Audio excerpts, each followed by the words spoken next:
адам өмірде бақытты болу үшін дәл қазіргі осы сәтіне бірінші кезекте шүкіршілік ете білу керек. Деннің сау болғанына шүкіршілік ету керек. Жағдайы дәл қазір қандай жағдайда соған шүкіршілік ете білу керек. Сонда бақытты сезіне алады.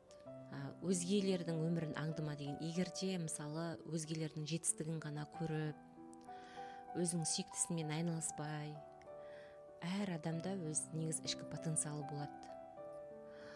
Соны ашудың орнына, өзімен болудың орнына, өзге адамдардың өмірін аңду, ол әрине ол бақытсыздыққа алып келеді. Өйткені менде жоқ деп, ода уже қызғаныш сезімі оянады, және өзін бір анау бір бақытты сияқты, өзін бір бақытсыз сияқты сезінетін болады.